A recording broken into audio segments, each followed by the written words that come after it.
Appalachian watersheds serve millions in New York. Mountain music helped build Nashville's global industry. Across 35 places, the evidence reveals what endured and what commerce reshaped.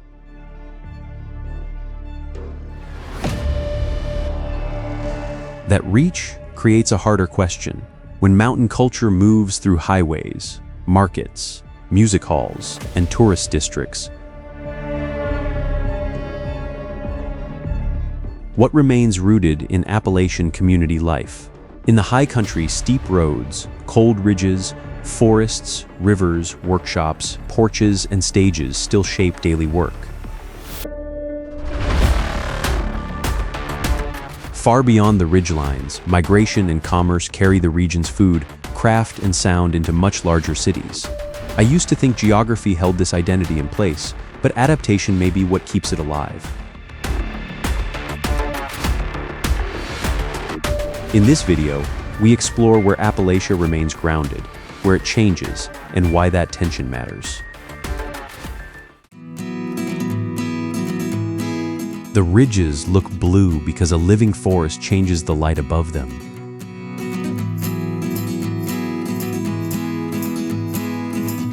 This eastern province of Appalachia stretches from Pennsylvania toward Georgia, while moisture and natural compounds from its trees scatter sunlight across the distance.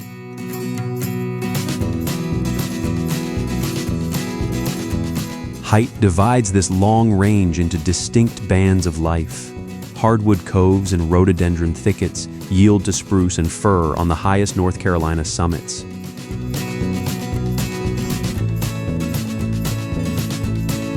Across that relief, the Blue Ridge Parkway holds its line along the mountain spine for roughly 470 miles. It links trailheads and overlooks with farm sites, craft centers, and communities once reached through valleys and narrow gaps.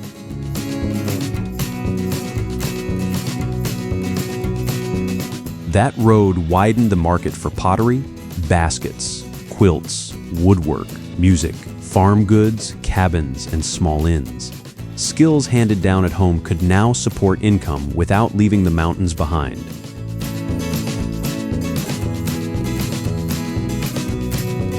But access applies pressure.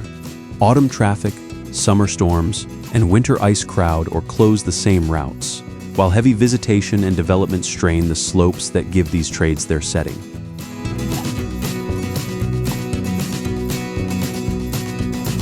Here the bargain begins. Access lets local hands turn forest, knowledge, craft, food, and welcome into livelihoods, but the market must remain answerable to the mountains.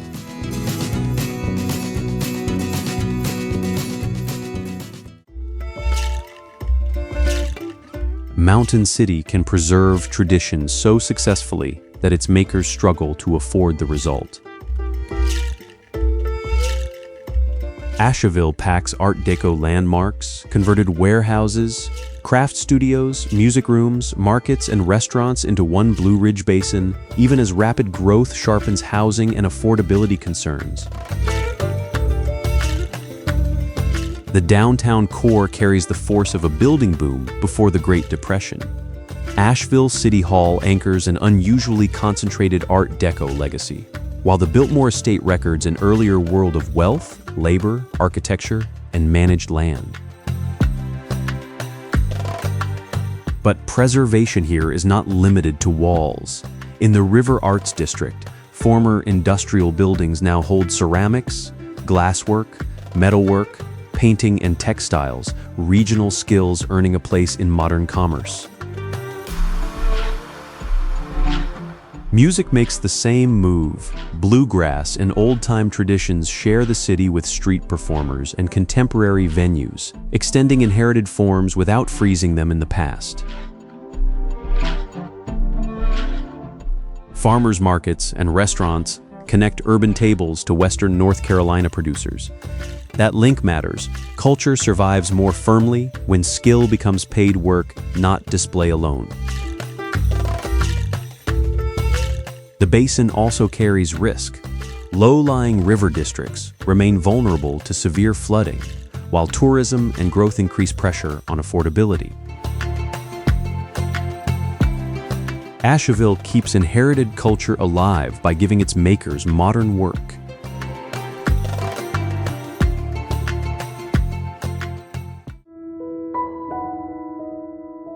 America's most visited national park is defined by a silence that constant traffic can steadily erode. Across the Tennessee-North Carolina border, protected forest climbs from low valleys to summits above 6,000 feet, packing many climates into one mountain range. Moist air and natural compounds released by vegetation build the blue-gray haze that layers ridge behind ridge. That haze is chemistry, not decoration. Elevation multiplies habitat. Flowering plants, salamanders, birds, and other species occupy different bands between stream bottoms and the highest crest. But this is not untouched wilderness. These mountains form part of the ancestral Cherokee homeland, and Kuwohi regained its official name in 2024. Federal removal policies pushed most Cherokee west in the 1830s, yet some remained or returned. The Okanalufti landscape still links the park with the Qualla boundary and the eastern band of Cherokee Indians. Settler cabins, churches, and mills preserve another layer. They show how mountain life organized work, worship, and memory around difficult terrain. Created in 1934 through extensive land purchases, the park now carries traffic, erosion, air pollution, and pressure on wildlife. Sits quiet matters because the forest still shapes Appalachian life, and modern pressure reveals the cost of ignoring mountain limits.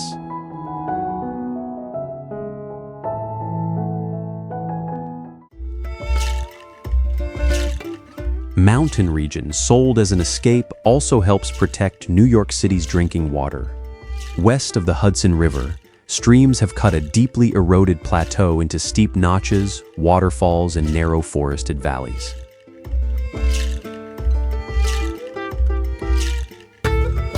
That geography ties distant urban demand to local choices. Forest cover, stream health, and controlled development matter far beyond the Catskills.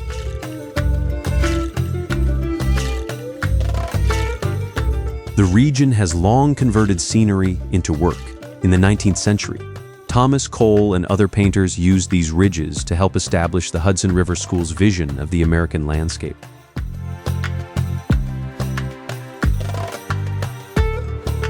Then resorts, boarding houses, rail excursions, and highways brought generations into mountain towns, lakes, and swimming holes. Tourism widened the audience, but also tied local livelihoods to outside appetite.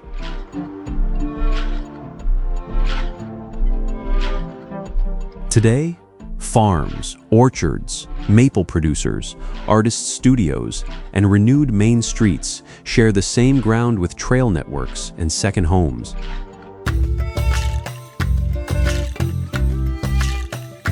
The bargain remains physical.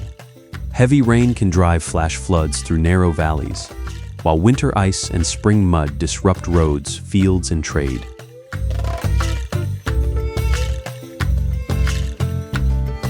Historic towns, farms, and art remain viable only while the seasonal forest and its water can support both local life and distant demand.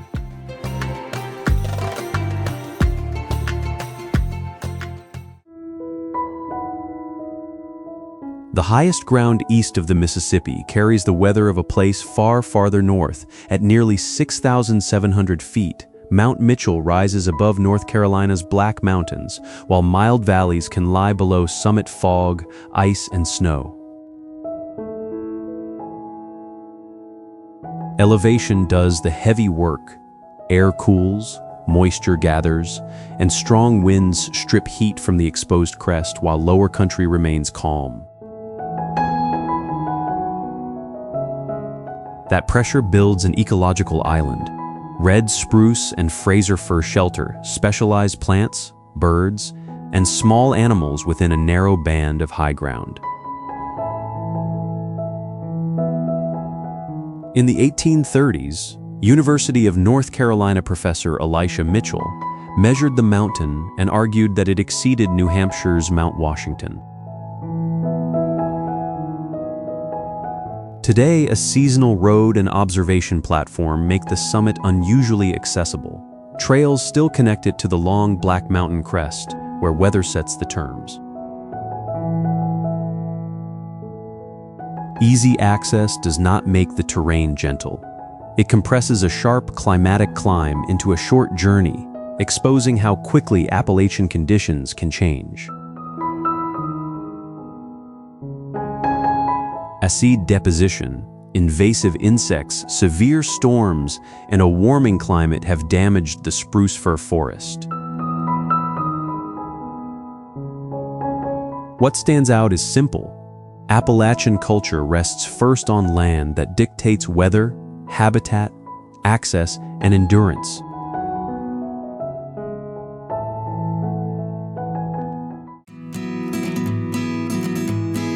Mountain Gateway, built for millions, is squeezed into a valley that was never designed for crowds. The Great Smoky Mountains National Park boundary sits near downtown, forcing trail traffic, hotels, restaurants, and attractions through one narrow corridor. Tourism replaced much of the old farming and logging economy. Gatlinburg learned to turn access, lodging, food, and entertainment into year-round work. But the mountain past was not erased. Along the 8-mile Great Smoky Arts and Crafts Community Loop, pottery, weaving, woodwork, painting, and metalwork remain forms of production, not museum props. Even moonshine has adapted. Downtown distilleries move a once unregulated Tennessee tradition into licensed commerce, where old practice meets a tightly managed visitor trade. Hotels, lifts, elevated attractions, and an aquarium serve an audience far beyond the scale of a typical mountain town. That concentration creates jobs, but also traffic, costly land, waste, and pressure on park access. The 2016 wildfire exposed the physical risk.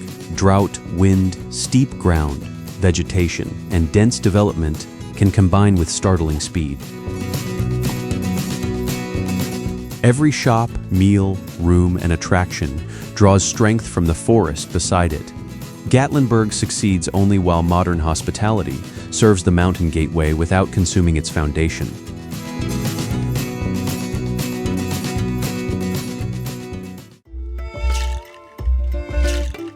The rail line that once pulled mountain goods toward distant markets now carries bicycles and walkers through northeastern Tennessee. The roughly 10-mile Tweetsie Trail follows a former rail corridor from Johnson City toward Elizabethton, turning transport history into public ground. Johnson City grew from a rail stop where timber, farm products, passengers, and manufactured goods moved between mountain communities and regional markets. The compact downtown still carries that trading role. This is not an isolated mountain town. It serves a wider rural region, while East Tennessee State University brings students, health services, research, and performance into the city. The university's programs and archives give Appalachian music and culture a formal home. Bluegrass, old-time music, country traditions, and storytelling also remain active in local venues and festivals. Restored commercial buildings hold shops, cafes, breweries, and galleries. These businesses keep the small downtown useful rather than frozen as a display. Nearby ridges, lakes, and national forest lands support hiking, cycling, fishing, and paddling. The city works because commerce, culture, and recreation exchange people across the foothills. The exchange is tested when university calendars and visitor seasons set the pace. storefronts, music, and the old rail corridor still have to serve residents year-round.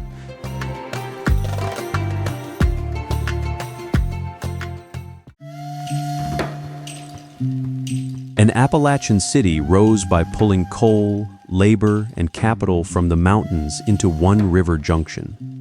Here the Allegheny and Monongahela form the Ohio, where barges and railroads moved resources toward national markets. Steel made the skyline, but migration made the neighborhoods. Workers came from Pennsylvania, West Virginia, Eastern and Southern Europe, and later the American South. Three rivers, steep hills, and ravines split the city into hard sections. Bridges joined them, while Mount Washington's inclines linked river industries with hillside homes. Row houses and strip district markets record one economic age. Universities, hospitals, and technology firms drive another on ground marked by former mills. Industrial decline left disinvestment and polluted land. Cleanup and waterfront reuse reclaimed space, but redevelopment remains uneven.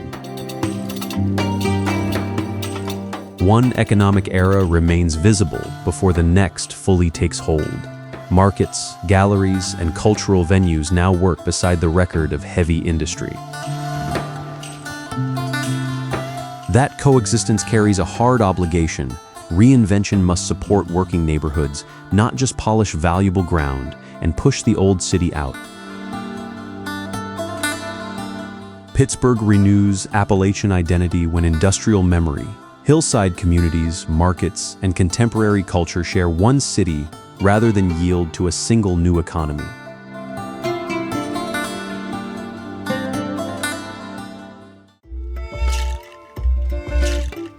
One of Appalachia's harshest industrial reputations was reversed by reopening the same river corridor that factories had burdened. By the middle of the 20th century, emissions trapped between ridges gave Chattanooga severe pollution. Today, parks, paths, and public institutions occupy the waterfront. Geography created both the pressure and the opportunity. The Tennessee River bends beneath Lookout Mountain, and narrow passages through the southern Appalachians concentrated rail and industrial traffic. Cleanup, industrial change, and deliberate downtown investment did more than improve appearances. They turned damaged working ground into a shared civic corridor along the river. The Tennessee Aquarium, Riverwalk, and parks anchor that repair. The historic Walnut Street Bridge, converted for pedestrians, reconnects downtown with the North Shore without erasing its old structure. Restored buildings now hold galleries, performance venues, museums, and restaurants. Heritage survives here because brick and timber still carry work, audiences, meals, and local commerce. Beyond downtown, sandstone cliffs, waterways, and forests support climbing, paddling, hiking, and cycling businesses. The landscape earns part of the city's living. Redevelopment still tests affordability and access. Chattanooga's recovery holds only if landmarks, culture, food, and outdoor life remain part of a river corridor shared across incomes.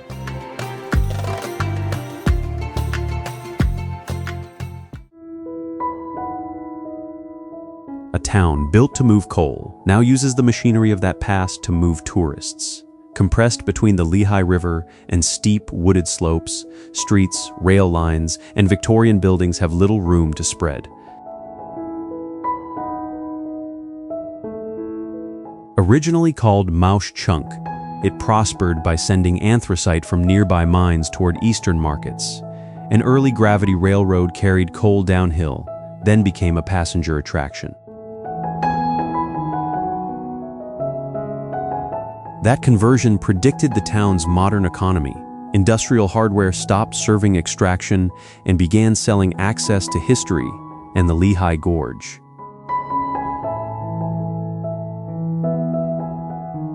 Mansions, churches, commercial blocks, and the former station record the wealth once concentrated in this narrow valley. Visitors now help keep those structures in use.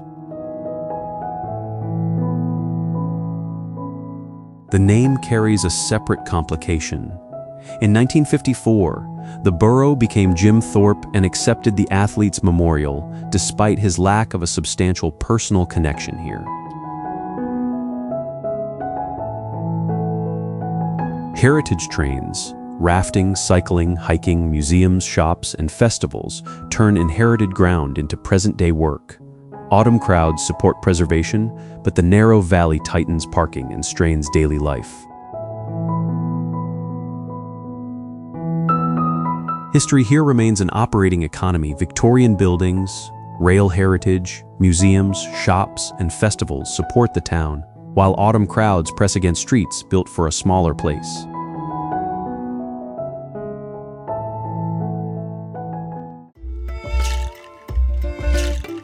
A Christmas decoration became the fixed point of an entire mountain city. Installed on Mill Mountain in 1949, the illuminated Roanoke Star rises nearly 90 feet above a valley shaped by rail lines, workshops, and the Blue Ridge. That contrast defines Roanoke. The star commands the skyline, but the city's foundations lie below, where the Norfolk and Western Railway made the valley a transport and workshop center. Industrial buildings and the Virginia Museum of Transportation keep that working history visible. They do more than preserve machines, they explain why streets, warehouses, and commerce gathered here. The long-running city market carries the same story into daily life. Food vendors and local producers keep downtown tied to exchange rather than display alone. When rail work contracted, former commercial districts risked becoming empty shells. Their restored buildings now hold galleries, breweries, festivals, and the Taubman Museum of Art. Trails on Mill Mountain bring outdoor recreation close to downtown and connect the city toward the Blue Ridge Parkway and the Appalachian Trail. Above them, the star turns those layers into one civic mark, a rail-built valley adapting without cutting itself loose from the Blue Ridge.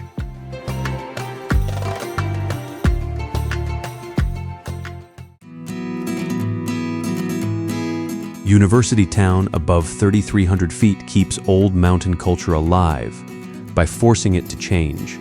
Appalachian State brings students, performances, and trade to a high country town that still serves rural communities. Fog and winter tighten steep roads. The academic calendar, ski season, summer trails, and autumn color pull Boone into working rhythms. Downtown cafes, breweries, and music rooms do not erase woodworking, fiber arts, old-time music, or older foodways. They give inherited skills new counters, stages, and customers. Weekend craft markets make the bargain clear. Tradition survives as useful work, not as an object sitting untouched behind glass. Popularity can turn mountain identity into a product. Since the early 1950s, Horn in the West has staged frontier settlement and Revolutionary-era conflict. Its long run leaves open whose history gets the main stage. The Blue Ridge Parkway, Grandfather Mountain, the New River, waterfalls, ski slopes, and trails feed seasonal trade. Crowds load roads, while university demand second homes and rentals press housing. Boone is strongest where campus energy meets craft, music, and festival work. That exchange carries Appalachian identity forward only if modern use does not displace the town sustaining it.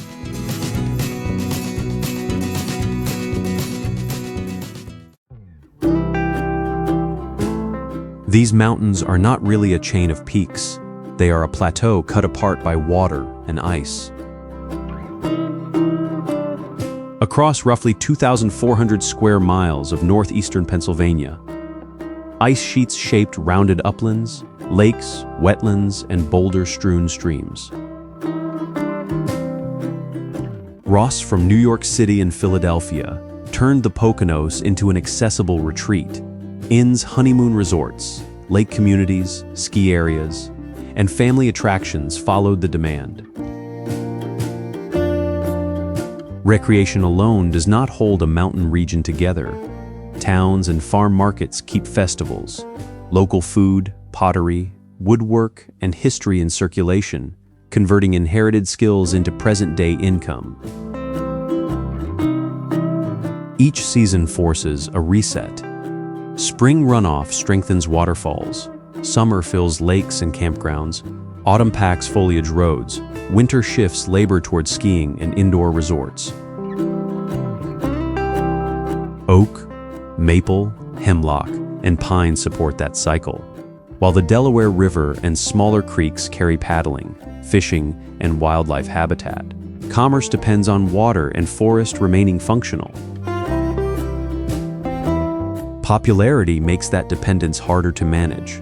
Crowded shorelines, broken wildlife corridors, housing demand, and pressure on water quality arrive with the revenue. Four seasons keep the Poconos working, but the income lasts only if towns, festivals, food, and craft do not exhaust the water and forests drawing the crowds.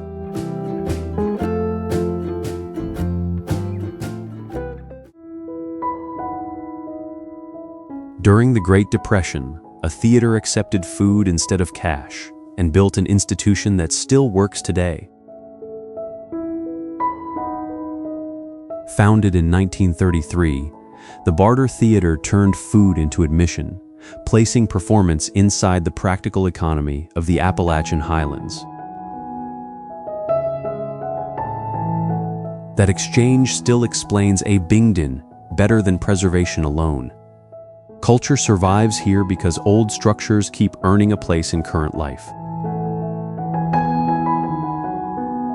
Established in the late 18th century on a key route through southwestern Virginia, Abingdon retains houses, churches, inns, and shops from several periods. Survival depends on use and repair. The Martha Washington Inn shows the method. Older architecture adapted for present needs. Galleries, craft shops, antique stores, and local restaurants spread the same work beyond a single stage. The Virginia Creeper Trail extends about 35 miles toward Damascus and Whitetop on a former rail route. It carries the town into the wider highlands. Farmland, forest, trestles, streams, and sharp elevation changes now support outdoor tourism. That income also demands trail maintenance, careful growth, and businesses that endure beyond peak season. Abingdon's old buildings, Depression-era theater, local tables, and former railway are not sealed away. Continued use gives each one a reason to be repaired again.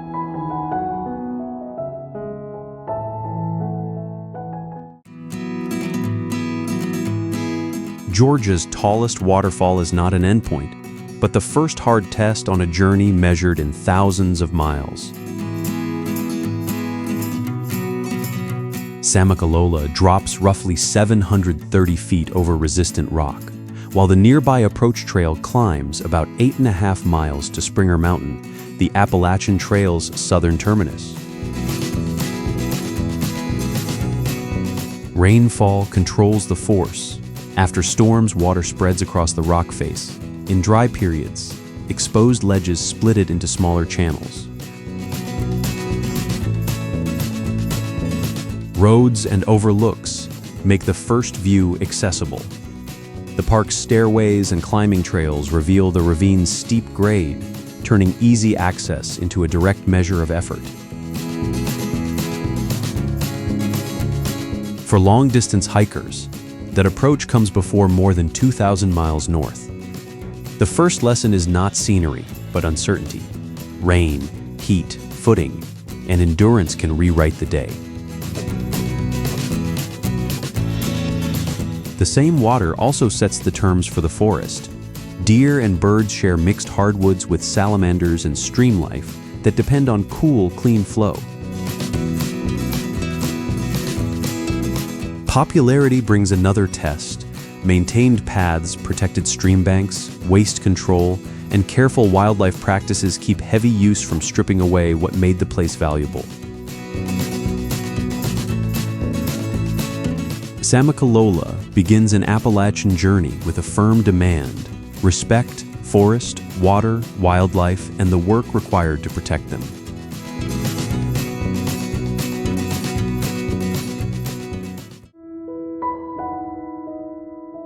River found the mountain's weak seams. Every modern trail now answers to that ancient cut. Downstream from its tiered cascades, Linville Gorge drops more than 1,400 feet, cut where water exploited fractures but harder bedrock held firm. That resistance created more than a waterfall. It built a physical test, read from two very different trail systems near milepost 316 on the Blue Ridge Parkway. The easier Irwin's View route holds the rim and opens several measured views across the gorge. The Plunge Basin route drops steeply toward the river, where the walls take control of distance and scale. After rain, the same channel can swell fast. Wet rock beside the current remains dangerous, even when the falls seem close enough to approach. The forest carries another pressure. Hardwood roots grip thin soil on slopes that recover slowly when heavy foot traffic spreads beyond the trail.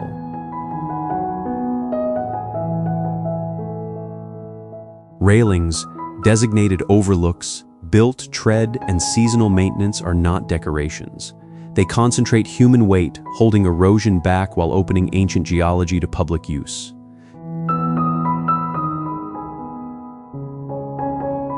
At Linville Falls, access earns its place through restraint. The trail keeps human weight from spreading across slow-healing ground.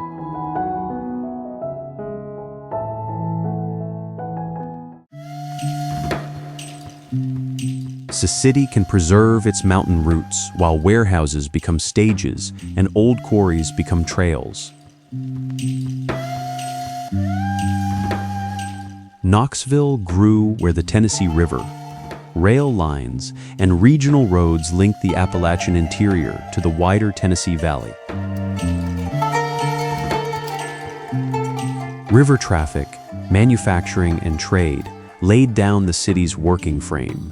The University of Tennessee now adds education, research, and cultural weight to that foundation.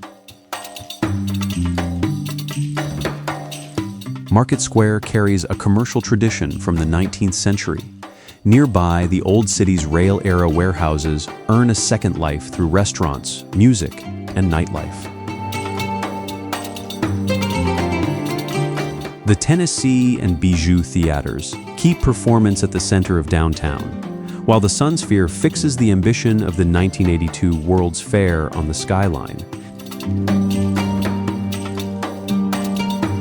Food tells the same story of adaptation. Southern and Appalachian ingredients remain, but migration and contemporary kitchens keep changing how they reach the table. Across the river, the urban wilderness binds parks, forest, former quarries, and dozens of miles of trails close to the city center. Reclaimed ground now carries everyday recreation. Fluting, transport demands, growth, and neighborhood inequality test the balance. Old buildings, food, art, river, and reclaimed ground matter only if their daily use extends across neighborhoods.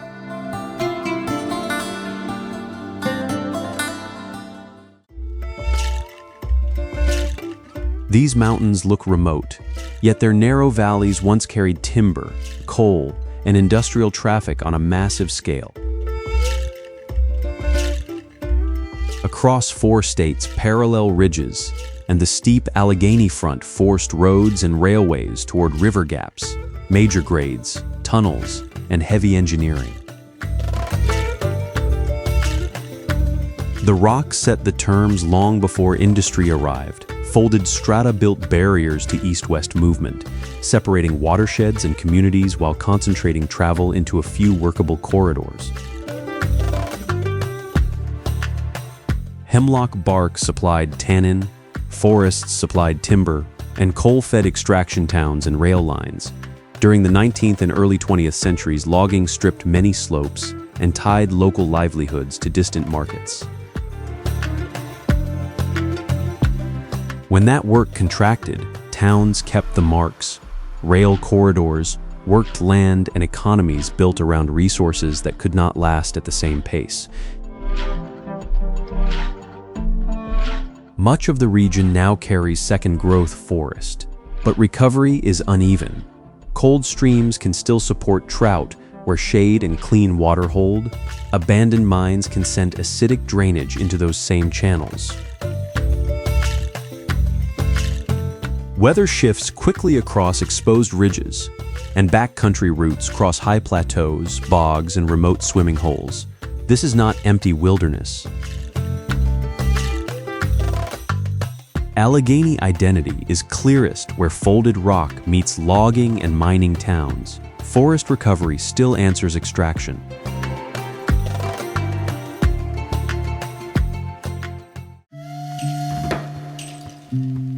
A TV studio in Austin turned regional music into a nationwide living room event. Austin City Limits broadcast Bill Monroe, Doc Watson, and Ralph Stanley beside Texas country, blues, folk, rock, and Mexican-American traditions. Television widened the audience, but it also placed producers between regional repertoire and the homes receiving it. That exposure did not keep bluegrass unchanged. Austin placed it inside a crowded musical capital, where inherited forms shared stages, audiences, and musicians. The Cactus Cafe at the University of Texas gave folk and acoustic artists a smaller room. Texas Folklife added documentation, preserving vernacular arts while keeping them in public use. Sarah Jaros, raised in nearby Wimberley, shows what adaptation can produce. Her acoustic work draws partly on bluegrass instruments, then moves beyond any single genre. The civic setting matters. Lady Bird Lake crosses downtown. Congress Avenue Bridge spans its bat colony. The pink granite state capitol anchors public life. Trails, broadcast studios, and performance rooms make the Capitol shared ground. Institutions give artists room to alter tradition without discarding it. Austin does not own this mountain inheritance. Its achievement is concrete. Texas stages, archives, and artists let the tradition change and remain useful.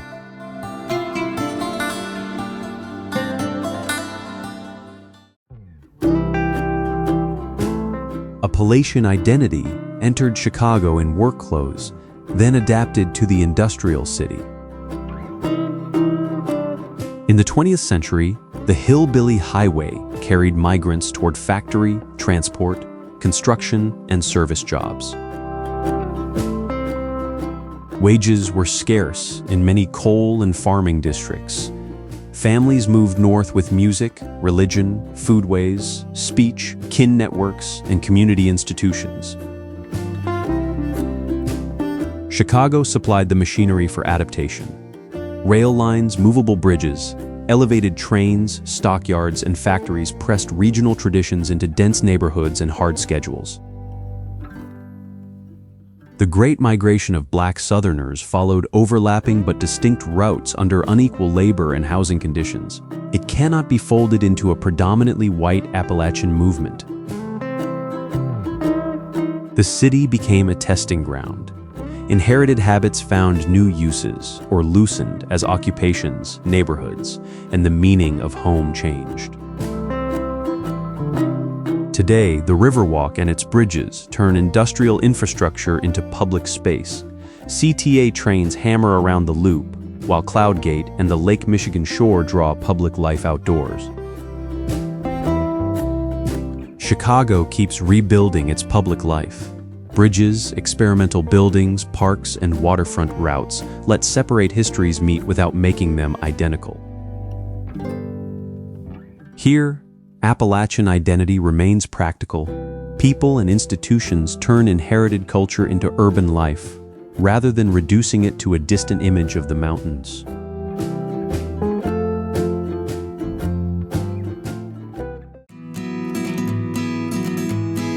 At a Pacific campground, repeated picking, not geography, gives mountain string music a local home.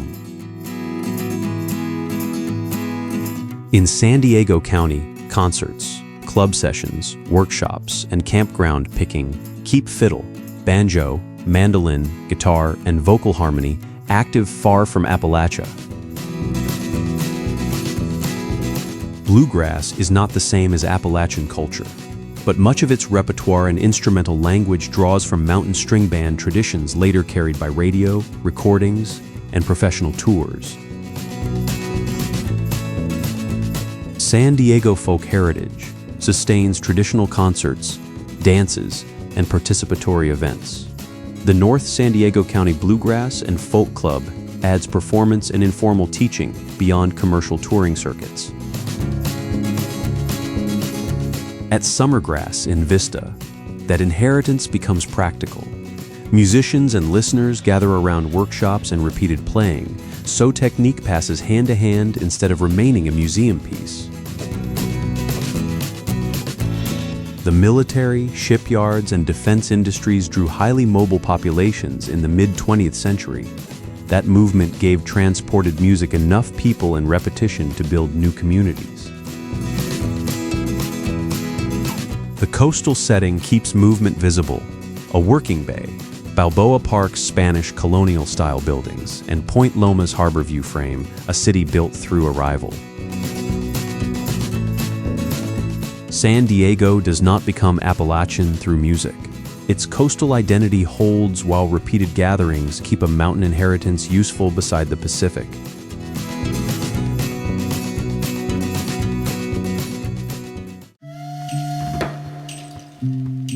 At sea level, banjo and fiddle sessions adjust to heat, storms, and a city shaped by Caribbean exchange. Around Biscayne Bay, the Miami River, and a dense waterfront core, bluegrass remains a small tradition beside far larger cultures of migration. The South Florida Bluegrass Association supports performances, jams, and gatherings, including events linked to Graynolds Park in North Miami Beach. Fiddle, banjo, mandolin, guitar, bass, and close harmony do the work.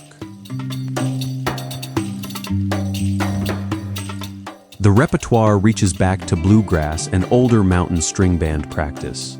Residents and seasonal migrants keep that inheritance active without pretending Miami is Appalachia. The pressure comes from the coast itself. Heat, rain, hurricanes, travel, and changing membership can break outdoor schedules or force gatherings inside. That adjustment is not a retreat from tradition. It is how tradition stays useful. Freedom Tower records Cuban migration. While working boats move along the Miami River toward Biscayne Bay, that larger history keeps the city's small bluegrass thread in proportion. Mountain Harmony sits inside a coastal metropolis shaped by many migrations. Miami keeps its waterfront rhythm, while a small Appalachian thread survives by changing the setting without surrendering the sound.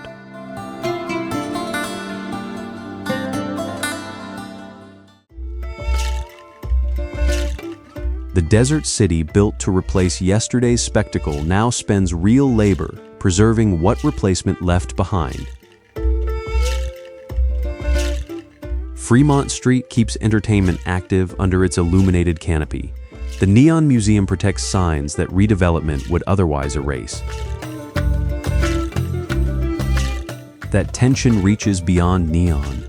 At the city-sponsored Bluegrass Festival in Centennial Hills Park, touring and local bands bring banjo, fiddle, mandolin, guitar, bass, and harmony into the Mojave.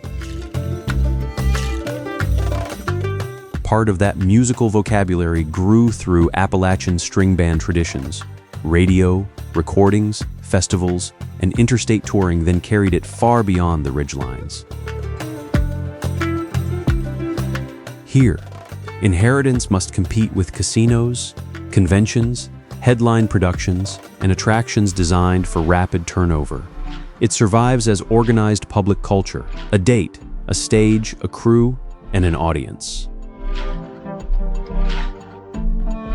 The desert dictates terms. Extreme heat shifts outdoor schedules, while water and shade become operating requirements rather than comforts. Musicians alone cannot sustain the event. Technicians, public workers, and audiences turn a regional sound into a functioning desert gathering. Fremont Street and the Neon Museum expose two kinds of adaptation. Spectacle stays active, while deliberate memory rescues what rapid turnover would erase. The festival gives transported music a recurring civic home.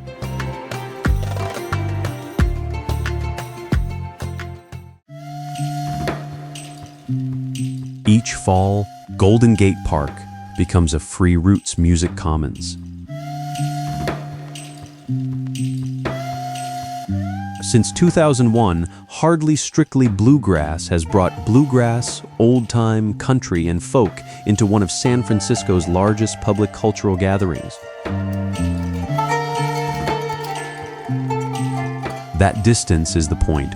Ralph Stanley and Emmylou Harris have appeared there, carrying Appalachian repertoire into a vast West Coast gathering. The same pattern came through labor. Across the bay, Richmond's Second World War shipyards drew workers from the South and across the country, and industrial work remade Bay Area communities. The waterfront explains why movement has always mattered. Piers, ferries, and the ferry building turned the bay into an engine of arrival, work, and exchange. Cable cars still pull against steep grades, while the Golden Gate Bridge carries movement across a far greater span. Both are hard engineering answers to a city squeezed between water and hills. Richmond's shipyard migration offers the stronger connection. A bay city gave migrant labor and mountain music room to change without claiming Appalachian terrain. On this coast, roots are not geographic.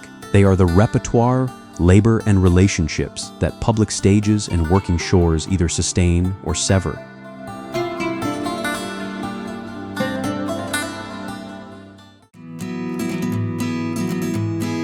Mountain music became an urban industry on the bank of a working river. Ballads, fiddle, banjo, string band, and gospel traditions from rural communities fed Nashville's recording and broadcasting machinery built for national reach. Long before that fame, the Cumberland made the city a center of trade, transport, and state government. Lower Broadway puts performance at street level, but neon is only the front door. Behind it, songwriters, session players, publishers, technicians, radio teams, and touring crews keep the music moving. The Ryman Auditorium gave the Grand Ole Opry its best-known early home. The Country Music Hall of Fame now holds recordings, instruments, costumes, and the business history behind them. Preservation does not stop change. The industry can carry a rural voice across the country, then standardize it to fit a commercial category. The Cumberland adds physical pressure. The severe flood of 2010 exposed the risk built into a waterfront city. Rapid growth now strains housing, transportation, historic venues, and the labor that sustains Nashville's musical name. Nashville keeps Appalachian identity alive when Lower Broadway, the Ryman and the Cumberland, remain tied to the workers who carry inherited sound into modern life.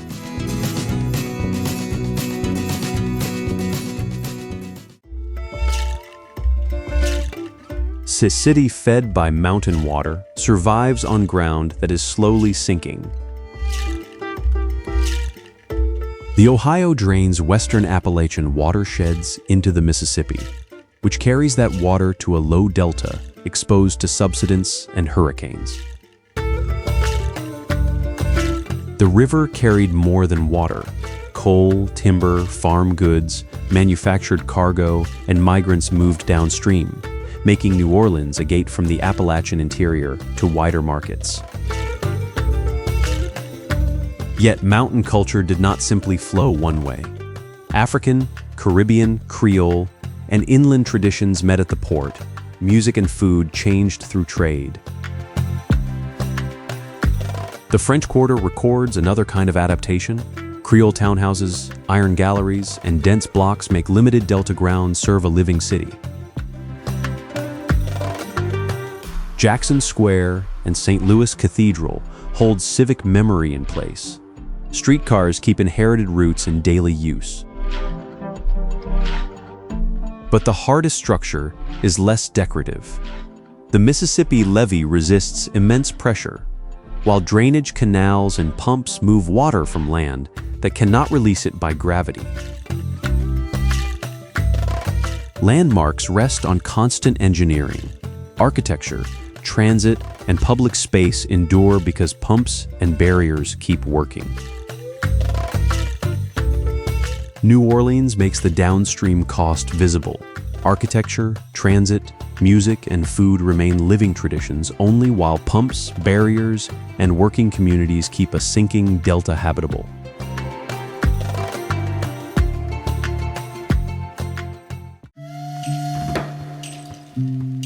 Mountain-born sound gained national reach in a city built to remake identities. Dwight Yoakam, born in Pikeville, Kentucky, built his early career in Los Angeles clubs after mainstream Nashville showed limited interest in his hard-edged country style. That rejection created leverage.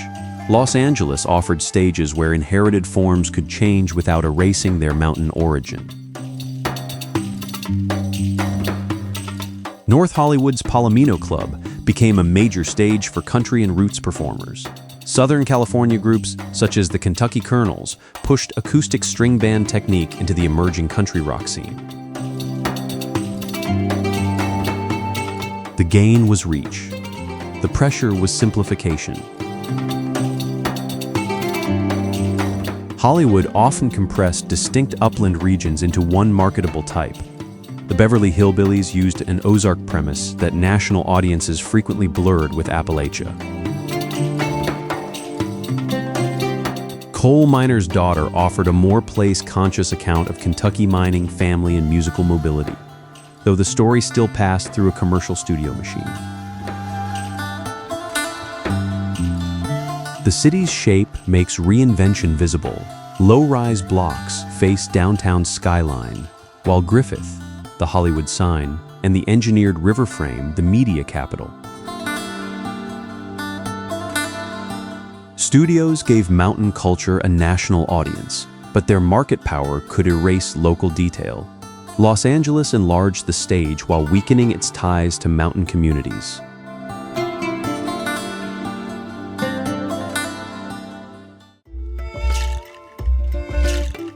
Freight path can renew a city and push long-settled residents toward its edge. Atlanta's Beltline turns former rail corridors into trails, parks, public art, and development, while rising property values expose the cost of renewal. The project is not a break from Atlanta's past. It reuses the machinery that made the city a southern gateway between the Georgia Piedmont and Appalachian counties to the north. Railroads and later highways moved timber, farm goods, manufactured products, workers, students, tourists, and migrants through this hub. Each arrival tied mountain livelihoods more tightly to metropolitan markets and jobs. Another link runs through water.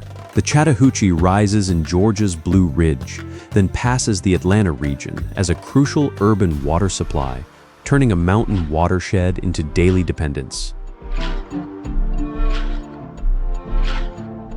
Airports, universities, markets, government, and media concentrate opportunity. They draw people from rural Georgia and wider southern Appalachia, extending the city's reach deep into mountain communities. Sawburn Avenue and the Martin Luther King Jr. National Historical Park hold a distinct civil rights history. It cannot be reduced to a loose extension of the mountain story. Atlanta's adaptation is concrete. Freight ground becomes trails, parks, and art beneath new skylines, without making established communities disposable.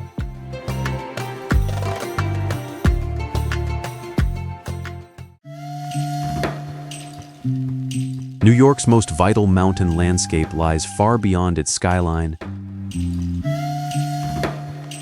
Much of the city's drinking water arrives from the Catskill and Delaware watersheds, tying 5 boroughs to protected forests, reservoirs, aqueducts, and managed streams.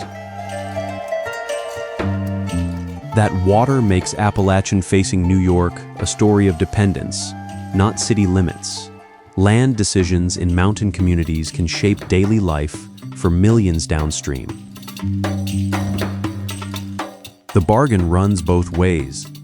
Metropolitan demand drives conservation, infrastructure, property pressure, and local economies across the watershed. The Hudson carries the same logic toward the harbor. Earlier rail lines and commercial routes moved upland products and workers into the urban market. Even recreation crosses the divide. A seasonal Metro-North stop near the Appalachian Trail creates an unusual direct rail link between the metropolis and the footpath. At the urban end, bridges, ferries, parks, and public streets do more than move people. They bind islands and mainland shorelines into one working city. The Brooklyn Bridge carries one crossing. Ferries serve others. Central Park reserves public ground inside Manhattan's hard density. Connection here is physical, engineered, and shared. Mountain water enters taps. Upland routes enter markets, and public space joins 5 boroughs. Distant ridges and crowded streets hold New York together.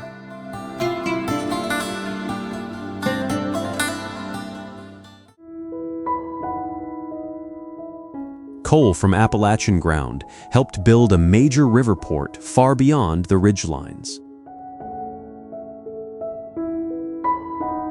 Roads, canals, and railroads drove anthracite coal, timber, iron, food, and workers from interior Pennsylvania toward the Delaware River and Philadelphia's industries. The Schuylkill Corridor made that connection physical. Coal districts to the northwest fed rail yards, warehouses, furnaces, homes, and markets, while Philadelphia money pushed inland. Workers followed the cargo. Migrants from mining and rural communities entered factories and neighborhoods, carrying ties that monuments cannot record. William Penn's grid, Independence Hall, City Hall, the Benjamin Franklin Parkway, and the Delaware waterfront show the civic city that rose around those flows. That growth carried an unequal weight. Industrial wealth expanded Philadelphia, while upstream communities absorbed mine hazards, damaged waterways, and unstable work. The city was more than a customer. It became a market, financing center, processing point, and political arena where decisions about Appalachian resources gained wider force. Old channels still organize Philadelphia. Streets join civic institutions, and two rivers carry the record of trade. Beneath that public fabric remains the unequal exchange between urban growth and mountain labor.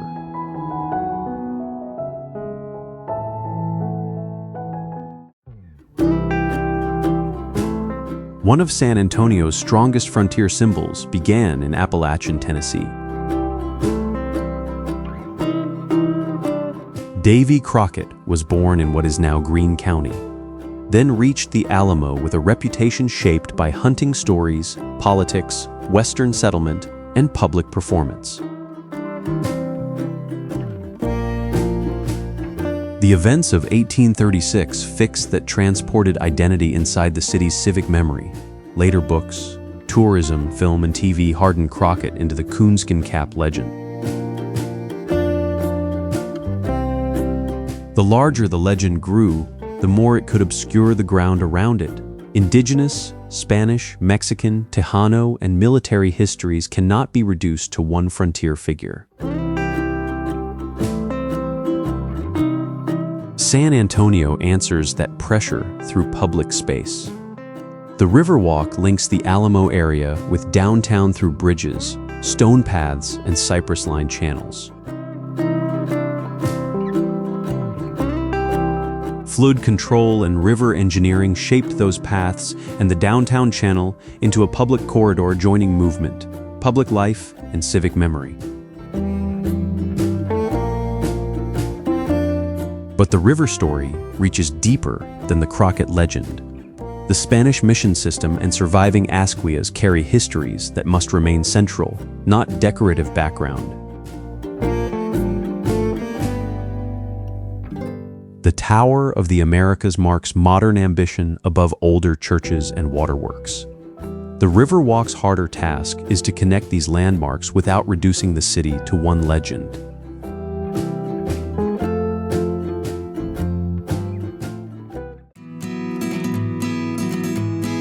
Appalachian imagery became mass entertainment in a Florida resort, far from the communities that shaped it. Oped in 1971, the Country Bear Jamboree at Walt Disney World's Magic Kingdom mixed country and folk music, rustic design, and staged hillbilly conventions for a national tourism market. That show was never a documentary portrait of Appalachia. Its endurance matters because national tourism can carry regional sounds farther than the communities that shape them. Later Orlando attraction under Dolly Parton's Dixie Stampede brand pushed the formula further: dinner, horses, music, and a tightly packaged Southern identity. The farther tradition travels, the larger its audience, and the easier it is for companies to sell the image without the communities behind it. Downtown offers a harder civic contrast. Lake Eola, Church Street Station, Sunrail, and the Dr. Phillips Center place public space, transit, and live performance inside the city's daily machinery. The hospitality workers linking resorts, stations, venues, and convention infrastructure keep both worlds moving. Themed entertainment and civic hospitality depend on the same human endurance. Orlando's strongest urban identity is built outside the caricature. At Lake Eola, Church Street, and Lev stages, civic life holds its ground beside the huge machinery of tourism.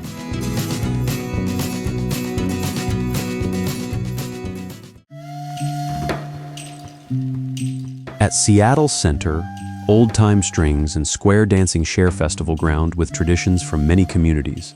Since the 1970s, Northwest folklife has made that coexistence a recurring civic practice.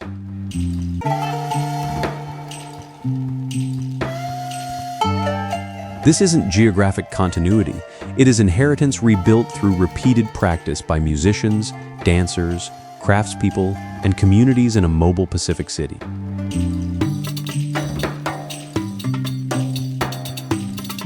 Dusty Strings in Fremont gives that inheritance a workshop floor. Hammered dulcimers and harps are built there, while lessons, repairs, and sales keep instruments moving from hand to hand.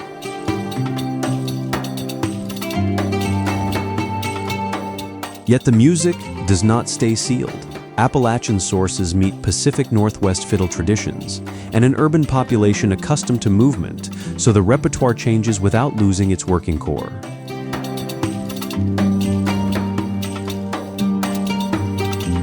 That movement defines Seattle itself. Pike Place Market, Washington State Ferries, the Elliott Bay skyline, and the working waterfront belong to a city whose daily life crosses water.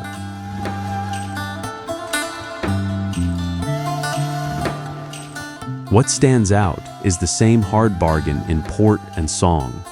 Circulation brings livelihood, but it can separate culture from the communities that shaped it.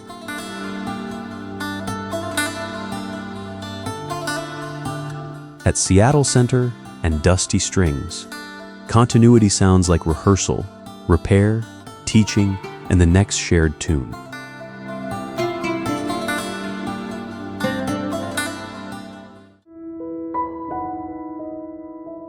A river born in Appalachian highlands runs directly beside the machinery of national power. The Potomac's upper branches rise in West Virginia and Virginia.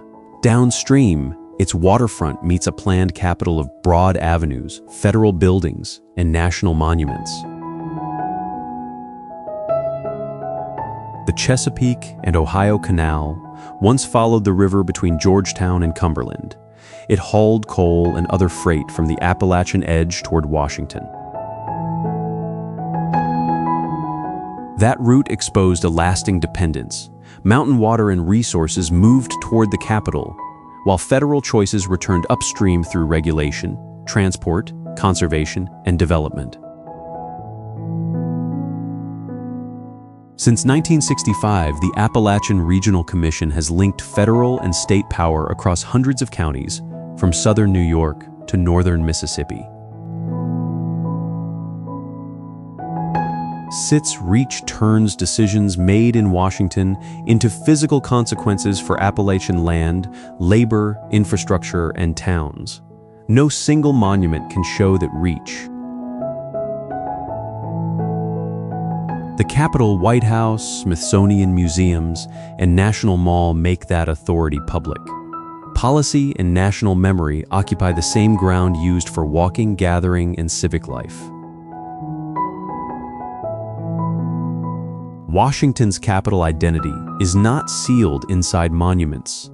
It is built into shared avenues, museums, and riverfronts, while its decisions travel back toward the mountain communities tied to the Potomac.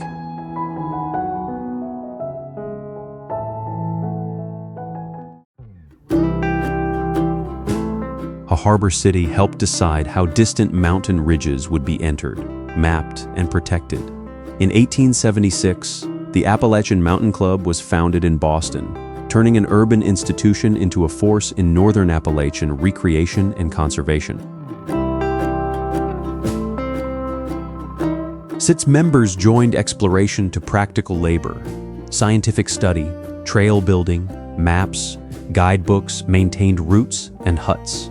That work made rugged country more legible and more reachable. It also gave a Boston organization power over how distant landscapes were understood. Attention, visitors, and conservation priorities could all be directed from far beyond the ridgelines. Access was never neutral. Organized recreation required money, travel time, and transport, while urban ideas of wilderness did not always match the lives of people already working in mountain regions. Boston's own ground carries the same habit of deliberate construction.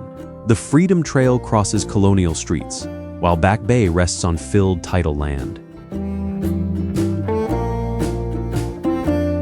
The Common Public Garden, Charles River Esplanade, and Harbor Show public landscapes repeatedly built, managed, and adapted inside the compact core.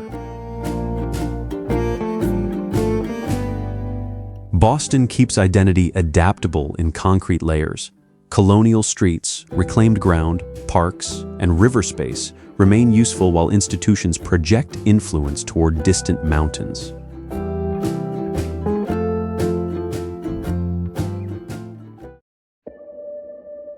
The way I see it, Appalachian identity is strongest neither when sealed away nor stripped down for sale.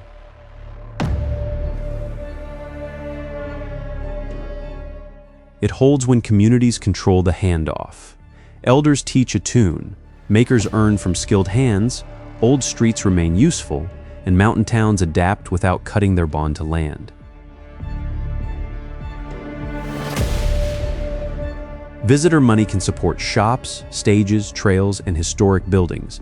It can also flatten local culture into a label that travels farther than the people who made it.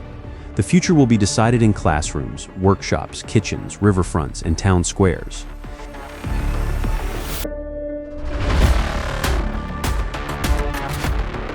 If those places still serve residents, the culture can change without becoming empty. This is more than a regional concern. It tests whether modern America can grow while inherited communities keep their voice, their ground, and the power to define themselves.